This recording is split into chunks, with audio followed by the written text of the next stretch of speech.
ఎప్పుడు కూడా మన దగ్గర ఎంత స్కిల్ ఉన్నా మనం ఎదుటి వాడికి ఏ నేరేటివ్లో ఏ స్టోరీ టెల్లింగ్ ద్వారా దాన్ని కన్వే చేస్తున్నాం, that matters the most. Hi everyone, thank you so much for your support. ఇవాళ మనం డవ్ ఎలా తనని తాను రీఇన్వెంట్ చేసుకుంది.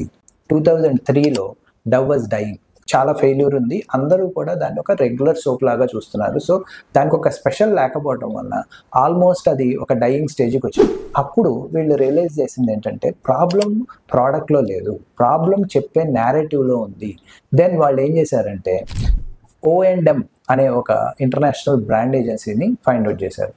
అక్కడ నుంచి వాళ్ళు ఆలోచించిన ఒక ఇదేంటంటే బ్యూటీ యొక్క పర్సెప్షన్ని మార్చాలి అనుకుని వాళ్ళు ఏం చేశారంటే ఎవరిని మోడల్స్ని తీసుకోవాలా, ఏమీ చేయాల, రియల్ పీపుల్ని తీసుకున్నారు. ఆ రియల్ పీపుల్తో యాడ్స్ చేసి రియల్ పీపుల్తో వాళ్ళ స్కిన్ ఈ డవ్ వలన ఎంత బెటర్ అయింది అనేది చెప్పడం స్టార్ట్ చేశారు.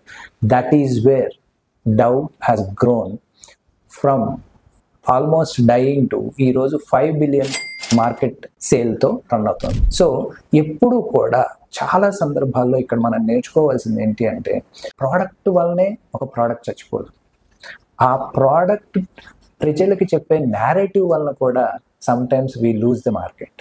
So don't forget that. ఎప్పుడు కూడా మన దగ్గర ఎంత స్కిల్ ఉన్నా మనం ఎదుటి వాడికి ఏ నేరేటివ్లో ఏ స్టోరీ టెల్లింగ్ ద్వారా దాన్ని కన్వే చేస్తున్నాం, దాట్ మ్యాటర్స్ ద మోస్ట్. అందుకనే చాలా కంపెనీలు they always tell we're not selling products. ఇప్పుడు చూడండి, అడిడాస్ అయినా ఏ కంపెనీ అయినా తీసుకోండి, వాళ్ళు ప్రోడక్ట్ టీషర్ట్ అమ్మేది, కానీ ఎవ్రీ టైం వేరే వాళ్ళు ఆ ప్రోడక్ట్ కొనాలి అంటే వాళ్ళకి ఒక కొత్త నేరేటివ్ మైండ్లోకి చెప్పగలిగినప్పుడే ఎవరైనా ప్రోడక్ట్స్ కొంటారు, ప్రోడక్ట్ సేల్ ఇంప్రూవ్ అవుతుంది. Don't forget to like, share, subscribe to Leapfrog designs.